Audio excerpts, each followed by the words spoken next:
اعوذ باللہ من الشیطان الرجیم بسم اللہ الرحمن الرحیم السلام علیکم ورحمۃ اللہ وبرکاتہ۔ ناظرین گرامی قدر، حوزہ نیوز کی جانب سے اسلامی احکام کا جو سلسلہ شروع کیا ہے یہ بہت ہی بابرکت سلسلہ ہے۔ آج آپ کی خدمت میں شرائط تکلیف کے بارے میں چند ایک نکات پیش کروں گا۔ عالم مخلوقات میں سے انسان ایک ایسا موجود ہے جس کو ہم اشرف المخلوقات کہتے ہیں۔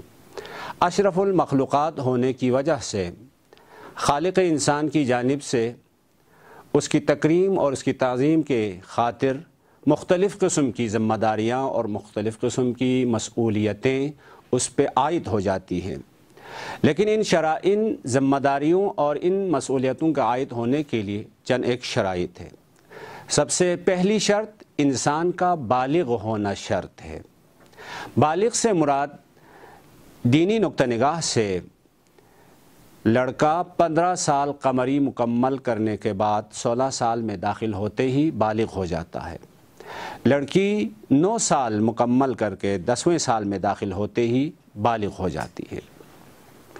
لیکن اس شرط کے ذیل میں یہ نقطہ ذہن میں رہے، یہ جو ہم نے کہا مثلا لڑکا 15 سال مکمل کر کے 16ویں سال میں داخل ہوتے ہی بالغ ہو جاتا ہے، یہ معمولاً ایسا ہوتا ہے، لیکن آج کل میڈیا کے حالات اور نشو و نما کے جو ذرائع ہیں اس وجہ سے اس سے پہلے بھی 14 سال کی عمر میں، 13 سال کی عمر میں، 15 سال کی عمر میں بھی بالغ ہو سکتا ہے۔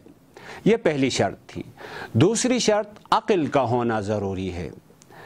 جب تک انسان کے پاس عقل نہیں ہوگی اس پہ کوئی شرعی ذمہ داری اور کوئی شرعی مسئولیت عائد نہیں ہوتی ہے۔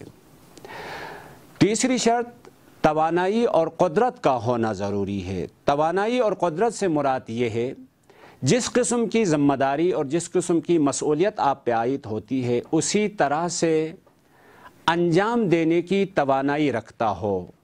اگر اس ذمہ داری کو جس طرح سے انجام دینا ضروری ہے انجام دینے کی طاقت اور توانائی نہیں رکھتا ہے تو اس پہ وہ ذمہ داری عائد نہیں ہوتی ہے۔ بس لہٰذا عمومی شرائط میں سے ان 3 شرائط کا ہونا ضروری ہے۔ بالغ ہونا شرط ہے، قدرت اور توانائی شرط ہے، عقل فہم بھی شرط ہے۔